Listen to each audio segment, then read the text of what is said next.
welcome to Novelty. My name is Mandy Rose Nichols. My pronouns are they, them.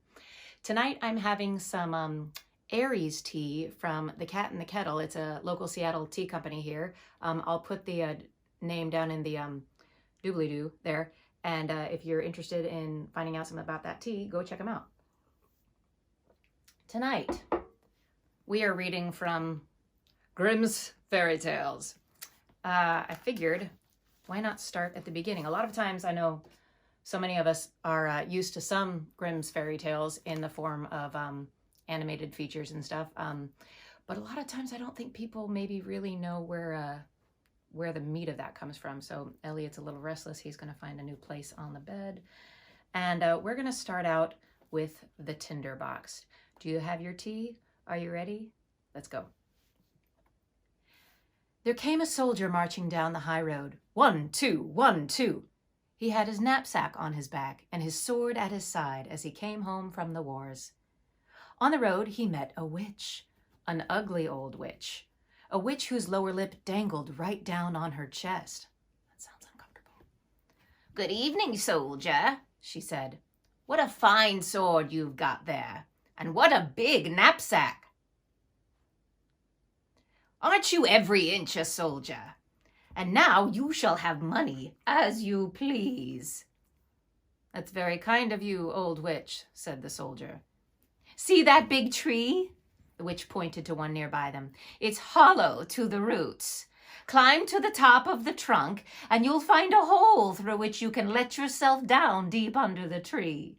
I'll tie a rope round your middle so that when you call me, I can pull you up again." "What would I do deep down under that tree?" the soldier wanted to know. "Fetch money," said the witch. "Listen, when you touch bottom, you'll find yourself in a great hall. It's very bright there because more than 100 lamps are burning. By their light, you will see 3 doors. Each door has a key in it, so you can open them all. If you walk into the first room, you'll see a large chest in the middle of the floor. On it sits a dog. His eyes are as big as saucers. But don't worry about that. I'll give you my blue checkered apron to spread out on the floor. Snatch that dog up and set him in my apron. Then you can open the chest and take out as many pieces of money as you please. They're all copper. But if silver suits you, then go into the next room. There sits a dog, and his eyes are as big as mill wheels. But don't you care about that. Set the dog on my apron and line your pockets with silver. Maybe you'd rather have gold. You can, you know. You can have all the gold you can carry if you go into the third room. The only hitch is that on the money chest sits a dog, and each of his eyes are as big as the round tower of Copenhagen. That's the sort of dog he is. But never you mind how fierce he looks. Just set him on my apron and he'll do you no harm as you help yourself to the chest with all the gold you want." "That suits me," said the soldier. "But what do you get out of all this, you old witch? I suppose that you'll want your share?" "No, indeed," said the witch. "I don't want a penny of it. All I ask is for you to fetch me an old tinder box that my grandmother forgot the last time she was down there." "Good," said the soldier. "Tie the rope round me." "Here it is," said the witch. "And here's my blue checkered apron." The soldier climbed up to the hole in the tree and let himself slide down through it, feet foremost down into the great hall where there were hundreds of lamps burning, just as the witch had said. Now he threw open the first door he came to. Ugh! There sat a dog glaring at him with eyes as big as saucers. "You're a nice fellow," the soldier said, as he shifted him to the witch's apron and took out all the coppers that his pockets would hold. He shut up the chest, set the dog back on it, and made for the second room. Alas, alack! There sat the dog with his eyes as big as mill wheels. "Don't you look at me like that," the soldier set him on the witch's apron. "You're apt to strain your eyesight." When he saw the chest brimful of silver, he threw away all his coppers and filled both his pockets and knapsack with silver alone. Then he went into the third room. Oh, what a horrible sight to see. The dog in there really did have eyes as big as the round tower, and when he rolled them, they spun like wheels. "Good evening," the soldier said, and saluted, for a dog such as he'd never seen before. But on the second glance he thought to himself, "This won't do." So he lifted the dog down to the floor and threw open the chest. What a sight! There was gold to spare. He could not buy all of Copenhagen with it. He could buy all the cake woman's sugar pigs and all the soldiers, whips, and rocking horses there are in the world. Yes, there really was that much money. In short order, the soldier got rid of the silver coins he had stuffed into his pockets and knapsack and put gold in their place. Yes, sir, he crammed all his pockets, his knapsack, his cap, his boots so full that he scarcely could walk. Now he was made of money. Putting the dog back on the chest, he banged out the door and called up through the hollow tree. "Pull me up now, you old witch." "Have you got the tinder box?" asked the witch. "Confound the tinder box," the soldier shouted. "I clean forgot it." When he fetched it, the witch hauled him up. There he stood on the high road again, with his pockets, boots, knapsack, and cap full of gold. "What do you want with the tinder box?" he asked of the old witch. "None of your business," she told him.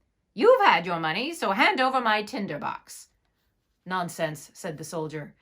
"I'll take out my sword and cut your head off if you don't tell me at once what you want with it." "I won't!" screamed the witch at him. So he cut her head off. There she lay, but he tied all his money in her apron, slung it over his shoulder, shut the tinder box in his pocket, and struck out for town. It was a splendid town. He took the best rooms at the best inn and ordered all the good things he liked to eat, for he was a rich man now because he had so much money. The servant who cleaned his boots may have thought him remarkably well worn for a man of such means, but that was before he went shopping. Next morning, he bought boots worthy of him and the best clothes. Now that he had turned out to be such a fashionable gentleman, people told him all about the splendors of their town, all about their king, and what a pretty princess he had for a daughter. "Where can I see her?" the soldier inquired. "You can't see her at all," everyone said. "She lives in a great copper castle inside all sorts of walls and towers. Only the king can come and go out of it, for it has been foretold that the princess will marry a common soldier. The king would rather she didn't." "I'd like to see her just the same," the soldier thought, but there was no way to manage it. Now he lived a merry life. He went to the theater, drove about in the king's garden, and gave money away to poor people. This was too for a penny in your pocket. Now that he was wealthy and well-dressed, he had all too many who called them their friend and a genuine gentleman. That pleased him. But he spent money every day without making any, and wound up with only 2 coppers to his name. He had to quit his fine quarters to live in a garret, clean his own boots, and mend them himself without darning a needle. None of his friends came to see him, because there were too many stairs to climb. One evening, when he sat in the dark without even enough money to buy a candle, he suddenly remembered there was a candle end in the tinder box that he had picked up when the witch sent him down that hollow tree. He got out the tinder box, and the moment he struck sparks from the flint at it, his door burst open, and there stood a dog from down under the tree. It was the one with the eyes as big as saucers. "What," said the dog, "is my lord's command?" "What's this?" said the soldier. "I've got this sort of tinder box that'll help me get whatever I want." "Go and get me some money," he ordered the dog. Zip! The dog was gone. Zip! He was back again, with a bag full of copper in his mouth. Now the soldier knew what a remarkable tinder box he had had. Strike it once, and there was the dog from the chest with the copper coins. Strike it twice, here came the dog who had the silver. 3 times brought the dog who guarded the gold. Back went the soldier to his comfortable quarters. Out strode the soldier in fashionable clothes. Immediately his friends knew him again, because they liked him so much. Then the thought occurred to him, isn't it odd that no one ever gets to see the princess? They say she's very pretty, but what is the good of it as long as she stays locked up in that large copper castle with so many towers? Why can't I see her? Where is my tinder box? He struck a light. Zip! Came the dog with the eyes as big as saucers. It is certainly late, said the soldier. Practically midnight, but I do want a glimpse of the princess, if only for a moment.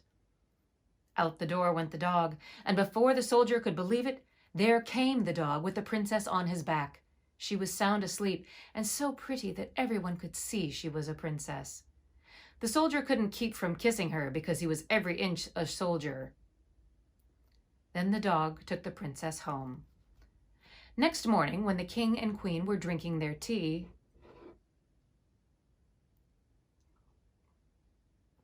the princess told him about the strange dream she'd had, all about a dog and a soldier.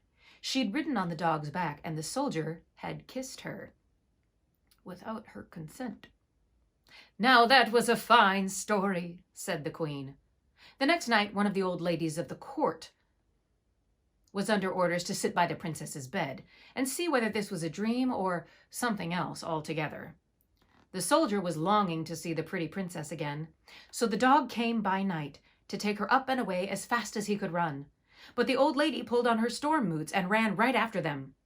When she saw them disappear into a large house, she thought, "Now, I know where this is." And she drew a big cross on the door with a piece of chalk. Then she went home to bed, and before long, the dog brought the princess home too.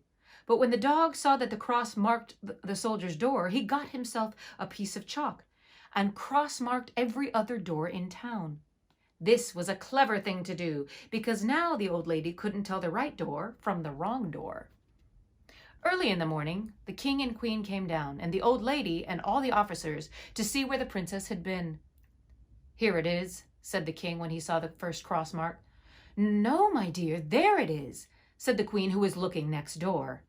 "Here's the one. There's one. Yonder, there's another one," said they all. Whenever they looked, they saw chalk marks, so they gave up searching. The queen, though, was uncommonly a clever woman, who could do more than ride in a coach. She took her big gold scissors, cut out a piece of silk, and made a neat little bag. She filled it with fine buckwheat flour and tied it onto the princess's back. Then she pricked a little hole in it so that the flour would sift out along the way wherever the princess might go. Again, the dog came that night, took the princess on his back, and ran with her to the soldier, who loved her so much that he would have been glad to have been a prince just to make her his wife. The dog didn't notice how the flour made a trail from the castle right up to the soldier's window when he ran up the wall with the princess. So in the morning it was all too plain to the king and queen just where their daughter had been. They took the soldier and put him in prison. There he sat. It was dark and dismal, and they told him, "Tomorrow is the day for you to hang." That didn't cheer him up any. Shocker. And as for his tinder box, he'd left it behind at the inn. In the morning, he could see through his narrow little window how the people had hurried out of town to see him hanged. He had heard the drums beat, and he saw the soldiers march. In the crowd of running people, he saw a shoemaker's boy in a leather apron and slippers. The boy galloped off so fast that he flew one slipper, which hit the wall right where the soldier pressed his face to the iron bars. Hey there, you shoemaker's boy, there's no hurry," the soldier shouted. "Nothing can happen till I get there, but if you run to where I live and bring me my tinder box, I'll give you 4 coppers. Put your best foot foremost." The shoemaker's boy could use for 4 coppers, so he rushed the tinder box to the soldier, and, well, now we shall hear what happened. Outside the town, a high gallows had been built. Around it stood soldiers and many hundred thousands of people. The king and queen sat on a splendid throne opposite the judge and the whole council. The soldier already stood on the ladder, but just as they were about to put the rope round his neck, he said the custom was to grant a poor criminal one last small favor. He wanted to make a smoke pipe of tobacco, the last thing he'd be smoking in all this world. The king couldn't refuse him, so the soldier struck fire from under his tinder box. Once, twice, a third time. Zip! There stood all the dogs, one with eyes as big as saucers, one with eyes as big as mill wheels, one with eyes as big as the round tower of Copenhagen. "Help me! Save me from hanging!" said the soldier. Those dogs took the judges and the councils, some by the leg, some by the nose, and tossed them so high that they came down broken to bits. "Don't!" cried the king. But the biggest dog took him and the queen too, and tossed them up after the others. Then the soldiers trembled and the people shouted, "Soldier, be our king and marry the princess." So they put the soldier in the king's carriage. All 3 dogs danced out in front of it and shouted, "Hurrah!" The boys whistled through their fingers and the soldiers saluted. The princess came out of the copper castle to be queen, and that suited her exactly. The wedding lasted all of a week, and the 3 dogs sat at the table, their eyes opened wider than ever before. The end. I hope you enjoyed us for story time tonight, my friends. We were drinking Aries tea from the Cat and the Kettle. Elliot's sleepy. Felicity's about to doze off. It's time for bed for all of us.